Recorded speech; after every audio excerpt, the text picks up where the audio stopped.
On. Just tilt this down some, just so I don't cut your head off. Charlie, let them know when you're ready. I'm ready. I know who Charlie is, so. Okay.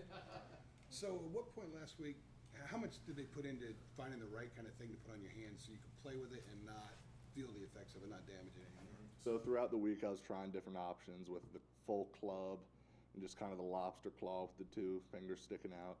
And I decided that the kind of the claw was the best way, and I felt comfortable in it, so I was completely ready. No, this happened originally against Wake Forest, and what point in that game did it happen? Did you know it was broken, and you played the rest of the way with it broken?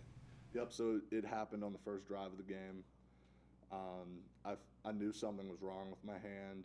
It was confirmed at halftime that it was broken, and there was no way I was getting taken out of the game. I wanted to finish the game. That was my choice completely, and how's that? What's the timetable on it being completely healed? I think it's usually about a 4-week recovery. You're really feeling good, but I'm already back to not even really noticing it anymore.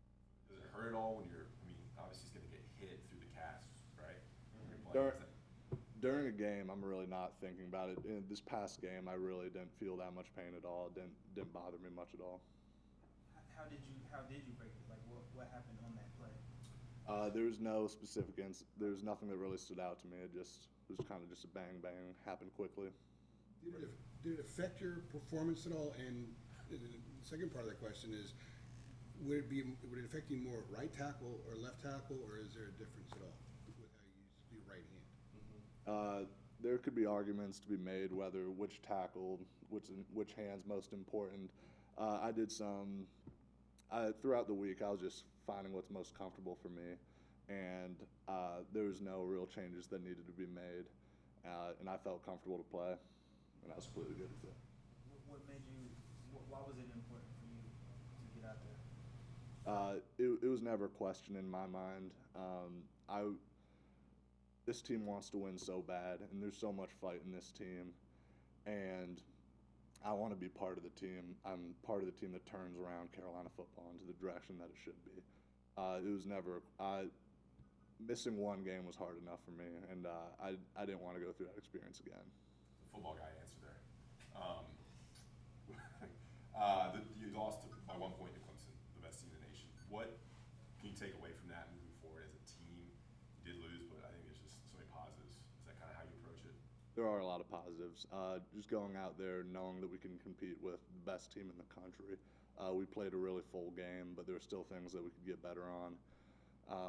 So there is some confidence to that, and we want to carry on how we played against Clemson, like we do against Georgia Tech, and the rest of our teams throughout the season. What do you think well as an offensive line? It seems like y'all can really move the ball on the ground, which was kind of a difference from when you were out and maybe Wake Forest game as well.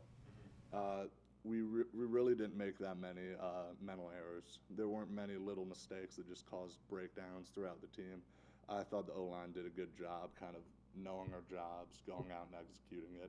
And I think a lot of guys played really physical and gave it their all. I know football players don't like to hear the term moral victory, but what if, your fellow students or fans or they've been telling you after that game that after the Clemson game the other day that you've been hearing? Well, it was a great game, and it was exciting to watch. A lot of people had a great time watching it, and they saw us out there competing and fighting every play with the best team in the country. So they know what we're capable of, and we need to go play like that the rest of the season. We wish we could have gotten the win, but now we want to focus on winning the rest of the season. You talked about making sure that same Carolina team that played against Clemson comes out every week. What's it going to take for that to happen? Being locked in completely, having respect in your opponent, knowing what you need to do that week to prepare, and prepare every week like you're playing the #1 team in the country. Coach Longo said something along the lines of that the rest of the offensive line was more calm. They look up to you. What do you try to bring to that offensive line? Well, I'm an experienced lineman. I've been in situations that they haven't before. There's not many starts along the O-line for some of those young guys, and just kind of having an older guy in the group can be kind of calming for them.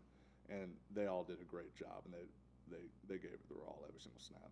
He also said that the group kind of has taken a big step forward here recently, and that maybe it's time to maybe unleash a little bit more. what element of the offensive line has made the most progress in the last couple of weeks and it gotten you guys to where he thinks you guys as a group can take the next step?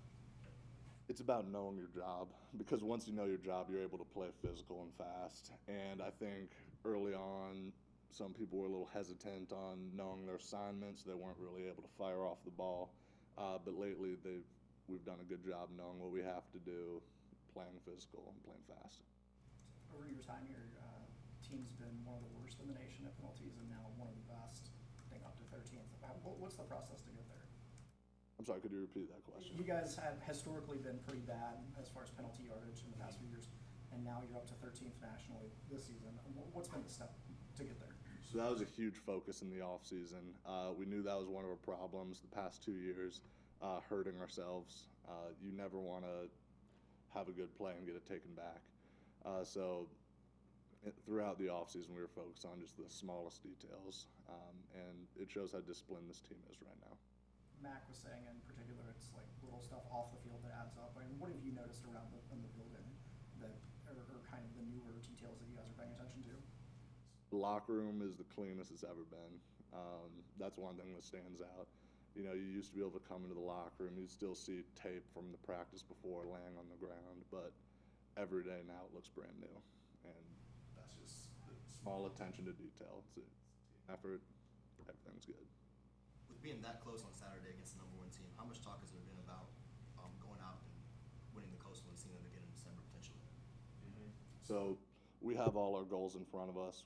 Our first goal right now is winning the Coastal, and it's there in front of us. So we need to go finish the rest of the season strong and play every game to the best of our ability. You talked about how it's important just for each guy to know what their job is. Is it just as important just knowing that that guy next to you does know what their job is, I guess, in a sense, in terms of that confidence in the guy next to you? Absolutely, especially on the offensive line. It's a position where the person next to you affects what you're going to do. So you have to have trust that they're going to get their job done, and I think we're building that trust. What is the healing process for you, and does it just heal on its own all the time? I don't have to do anything for it, really. It'll just heal on its own. Drinking extra milk. Extra milk, a little more calcium. Is that a good thing or a bad thing? It's good. Some people, it's not a good thing. No, I like that. Chugging whole milk. Yeah. You guys good? Thanks, Charlie. Thank you. Yep, yep, yep.